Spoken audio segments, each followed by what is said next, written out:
Bonjour chers camarades boursicotteurs, j'espère que vous allez bien. On a eu un très fort rebond en bourse aujourd'hui, alors je vais tenter de vous expliquer pourquoi nous avons eu un tel rebond. En fait, pas besoin d'aller très loin. On n'a qu'à regarder du côté de ce que nous a dit Jérôme Powell. En fait, Jérôme Powell semble nous amener notre cadeau de Noël en avance cette année parce que vous le savez, normalement au 4e trimestre de chaque année, on a une espèce de Santa Claus Rally. Donc, est-ce qu'on est en train d'avoir ce Santa Claus Rally avant le temps, avant Noël? Bien, c'est la réponse à laquelle je vais tenter de répondre aujourd'hui. Je vous parle aussi de données économiques qui vont influencer la décision de la Fed qui va être prise à la mi-décembre. Alors, on commence tout de suite. D'ailleurs, si vous aimez ce genre de format, eh bien, c'est la façon dont j'aborde mes directs. Alors, vous pouvez vous abonner ou en fait rejoindre la chaîne juste en bas à gauche. C'est 4,99 $ par mois. Puis, ben, en fait, c'est un soutien volontaire, donc une contribution volontaire que vous faites à ma chaîne pour que je puisse continuer semaine après semaine à vous publier des vidéos. C'est d'ailleurs très apprécié. Merci à ceux qui sont inscrits et merci à ceux qui vont s'inscrire. Donc, première donnée économique, on va commencer par aborder les données économiques avant de parler du discours que Powell nous a livré aujourd'hui. Donc, première donnée économique qu'on a eue ce matin, qui n'est pas très positive là, pour les marchés. En fait, c'est les ouvertures de postes aux États-Unis, donc 10,3 millions de postes présentement offerts sur le marché du travail. Pourquoi c'est pas très positif? Eh bien, c'est parce que si vous regardez du côté des chômeurs, en octobre, on avait 6 millions de chômeurs sur le marché américain. Donc, on a essentiellement 1,6, 1,7 emplois disponibles pour chaque travailleur qui est à la recherche d'emploi. Donc, ce qui montre que le marché d'emploi est très serré. Donc, la demande dépasse l'offre de travail. Maintenant, autre donnée qu'on a eue ce matin, c'est la révision du PIB américain, donc la croissance américaine qui a été révisée à 2,9 % pour le troisième trimestre de 2022. Initialement, la mesure était sortie à 2,6 %, donc révision positive. Ce qui veut dire que, en fonction des prévisions de la Réserve fédérale d'Atlanta, on devrait terminer l'année aux États-Unis avec une croissance qui est positive. On s'attend au 4e trimestre à avoir une croissance de plus de 4 %. Donc, la récession technique qu'on a eue en début d'année devrait laisser place à une réelle récession à partir de la mi-2023. Du moins, c'est ce que les marchés anticipent et c'est ce que j'anticipe personnellement. Autre donnée qu'on a eue du côté de l'emploi, encore une fois, donc c'est un avant-goût sur les données officielles qui vont être publiées par le Bureau of Labor Statistics vendredi, donc à surveiller de près. Donc aujourd'hui, on avait le ADP Report. C'est en fait un rapport sur l'emploi privé aux États-Unis qui est fait par une firme privée. Donc 127 000 nouveaux emplois dans le secteur privé créés aux États-Unis en novembre. C'est ce qu'a calculé la firme. Je vous parlais tantôt des données d'emploi officielles qu'on va avoir vendredi du côté du BLS. Donc il faut faire attention parce que du côté du rapport ADP, ce sont des estimations qui souvent sous-estiment les créations réelles d'emplois, donc 127 000. Si on fait une comparaison par exemple avec octobre ou septembre, donc 192 000 emplois en septembre, 239 avec le rapport ADP. Mais lorsqu'on le compare aux données officielles, vous voyez, on avait eu 315 000 et 261 000 emplois créés pour les mois. Donc, c'est supérieur à ce qui avait été anticipé. Donc, on peut s'attendre à un rapport vendredi qui va être encore très fort. Donc, on s'attend à 200 000 emplois créés pour novembre officiellement.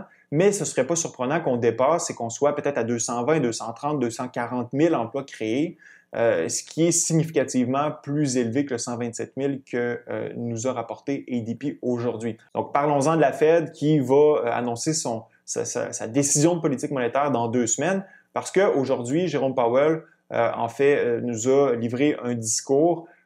Puis ce discours, je l'ai lu pour vous. Qu'est-ce que nous a dit Powell? Bon, Powell nous répète un peu toujours la même chose, mais quand même, il y a des éléments importants qui ont été annoncés aujourd'hui qui viennent confirmer certaines anticipations qu'on avait. Bon, première chose, Powell nous dit qu'il n'y a pas encore de confirmation que l'inflation est sur une pente descendante. Donc, on comprend que Powell, bien sûr, se fie aux mesures d'inflation fondamentale. Si on regarde du côté de l'inflation fondamentale aux États-Unis, oui, on a eu une baisse en octobre de 6,6 à 6,3 % en octobre, mais est-ce qu'on a là une confirmation? Pas vraiment. Il faut faire attention, par exemple, il ne faut pas se méprendre parce qu'au début de l'année, on avait eu ce genre de baisse-là, puis finalement, l'inflation avait rebondi. Donc, clairement, on va avoir plusieurs données mensuelles, donc une répétition de données qui vont nous confirmer qu'effectivement l'inflation est sur une pente descendante avant que la Fed, d'une part, cesse ses hausses de taux directeur, mais d'une autre, commence à diminuer son taux directeur pour s'ajuster à l'inflation qui descend. Donc, première chose que nous dit Powell, c'est ça. Ensuite, autre chose, bon, c'est que la Fed ne sait pas vraiment quelle direction va prendre l'inflation au cours des prochains mois. Donc, bon, pour ma part, personnellement, j'ai déjà partagé mes opinions sur la chaîne. Clairement, l'inflation, c'est une chose du passé. Donc, on risque de voir l'inflation diminuer fortement au courant des prochains mois. Mais la Fed ne veut pas se prononcer, encore une fois, pour ne pas stimuler ou émoustiller les marchés financiers par rapport à ça. Donc, la Fed nous dit qu'elle anticipe encore des hausses du côté du taux directeur lors de ses prochaines rencontres, et puis que le niveau ultime ou le niveau terminal du Fed Funds Rate va être plus élevé que les anticipations de la Fed en septembre. Bon, qu'est-ce qu'avait anticipé la Fed en septembre? On va aller regarder ça. En fait, la Fed en septembre nous disait, regardez, au début 2023, on s'attend à ce que le taux directeur soit autour de, bon, si on fait la moyenne, environ 4,75 %. Donc, on nous dit qu'on va aller plus haut que ça. Powell nous l'avait d'ailleurs répété en novembre lors de la prise de décision de novembre où on avait haussé le taux directeur de 75 points de base. Donc, ça veut dire qu'on va s'en aller peut-être à 5 %, peut-être à 5,25 %, tout dépendant de comment vont évoluer les données économiques du côté de l'emploi, mais aussi du côté de l'inflation. Mais on semble là, être tout près du taux terminal. C'est le signal qu'envoie la Fed au marché. C'est d'ailleurs peut-être une raison pour laquelle les marchés ont rebondi aujourd'hui. On va y revenir. Autre élément important, c'est que la Fed est consciente du délai qu'il y a entre l'inflation pour ce qui est des prix du logement, mesuré par le BLS, le Bureau of Labor Statistics, et ce qui se passe sur le terrain. Donc, c'est ce que nous a dit Powell aujourd'hui et qu'on anticipe finalement, en raison de ce délai-là, on anticipe qu'à partir de l'année prochaine, l'inflation du côté des prix du logement risque de diminuer. Puis ça, évidemment, étant donné que ça représente la part du lion de l'inflation, donc on parle de 1/3 du panier des biens et services, mais ça va avoir un impact très important sur l'inflation fondamentale, donc la baisse de l'inflation fondamentale. Bon, ça, c'est la partie la plus importante et c'est cette partie qui a justement propulsé les marchés aujourd'hui. Powell nous a dit quoi? Il nous a dit que, bon, il y a certainement un délai entre les prises de décision de politique monétaire, donc les hausses de taux directeurs, et leurs répercussions sur l'économie. Donc, si on prend en compte les hausses cumulatives qui ont eu lieu depuis mars dernier, eh bien, on juge que c'est maintenant le temps de diminuer l'ampleur de nos hausses de taux directeurs. Ça veut dire quoi? Puis, à partir de décembre, c'est ce qu'il nous dit ici, donc aussitôt qu'au mois de décembre. Donc, ça veut dire quoi? C'est que Powell nous confirme qu'on va passer en décembre de 75 points de base à 50 points de base pour ce qui est de la prochaine hausse, puis probablement en début 2023, on risque de passer de 50 à 25 points de base. Du moins, c'est mon opinion. Mais c'est ce que nous confirme ici Powell. C'est que lors de la prochaine rencontre du FOMC, 14 décembre, on doit s'attendre à une hausse de 50 points de base. Par contre, ce qu'il nous dit, c'est que faites attention, excitez-vous pas trop parce que c'est fort possible que pour ramener la stabilité des prix, donc l'inflation à 2 %, on doive maintenir le taux directeur à un niveau plus élevé qu'anticipé, mais plus longtemps aussi qu'anticipé, et malgré le fait que le marché de l'emploi risque de se détériorer. Et là, c'est l'élément qui, justement, pourrait amener les marchés boursiers à corriger encore plus dans les prochaines semaines, les prochains mois qui viennent. Maintenant, je viens de vous expliquer tout ça. Si on va voir rapidement, clairement, les marchés anticipent maintenant une hausse de 50 points de base, il n'y a pas de doute là-dessus. Puis si on va voir du côté des marchés, mais regardez le bond qu'on a eu aujourd'hui, un bond de 3,15 % sur le S&P 500, bon, le FNB SPY.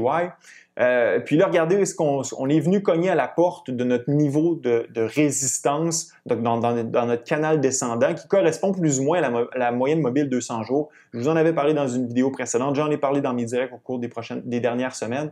Voilà, 1, 2, 3, 4. On a eu une quatrième réaction aujourd'hui. Est-ce qu'on va être en mesure de briser ce niveau de résistance pour s'envoler vers de nouveaux records du côté des marchés? Je ne crois pas. Clairement, les indicateurs de base, là, comme par exemple le RSI, qui est le momentum du marché, nous dit qu'on commence à être étiré du côté de la hausse. Puis, même chose du côté du MACD, là, qu'on semble avoir un renversement qui est en train de se dessiner. Ça veut dire qu'à court terme, c'est possible que le marché reparte à la baisse. Et c'est fort possible. Bien sûr, ce qu'il va falloir surveiller de près, ce sont les données de l'emploi de vendredi. Si on a une surprise, donc plus de création d'emplois que prévu, clairement, le marché se renverser parce que la Fed, oui, va peut-être passer à 50 points de base en décembre, c'est confirmé, ça me surprendrait qu'ils reviennent sur cette décision-là. Mais ce que ça veut dire, c'est que la Fed va peut-être maintenir son taux directeur vraiment plus longtemps qu'anticipé, créer plus de dommages qu'on le pense du côté de l'économie. Et bien sûr, ça se répercute aussi du côté des entreprises et des marchés boursiers. Donc, ce que j'anticipe, c'est un revirement ici à court terme parce que je pense essentiellement qu'on a eu notre cadeau de Noël en avance cette année. Powell nous a dit qu'effectivement, il allait diminuer l'ampleur de ses hausses de taux directeur, mais le pivot anticipé par les marchés n'est pas là. La Fed continue de hausser son taux directeur. La Fed va maintenir son taux directeur élevé pendant longtemps et le réel pivot, souvenez-vous, je vous l'ai présent, je vous ai fait une vidéo là-dessus il n'y a pas si longtemps. Le réel pivot, c'est lorsque la Fed coupe son taux directeur et lorsque ça se produit, c'est en fait parce qu'il y a beaucoup de problèmes du côté du marché de l'emploi, mais aussi du côté de l'économie. Donc, on a une croissance qui ralentit fortement. En fait, on tombe en récession et c'est ce qui pousse la Fed à non seulement changer son fusil d'épaule, mais retourner sa chemise de bord pour couper les taux d'intérêt pour essayer de sauver l'économie. Donc, le réel pivot, on ne l'a pas encore eu. C'est l'année prochaine qu'on va l'avoir et quand on va l'avoir, mais c'est probablement un signe que on va avoir de mauvaises nouvelles du côté de l'économie et ça va se répercuter aussi du côté des marchés. Laissez-moi savoir ce que vous en pensez. Si on a eu notre Santa Claus Rally en avance cette année et qu'on est sur le point d'avoir un revirement du côté des cours boursiers, ça fait un plaisir d'être avec vous. À la prochaine.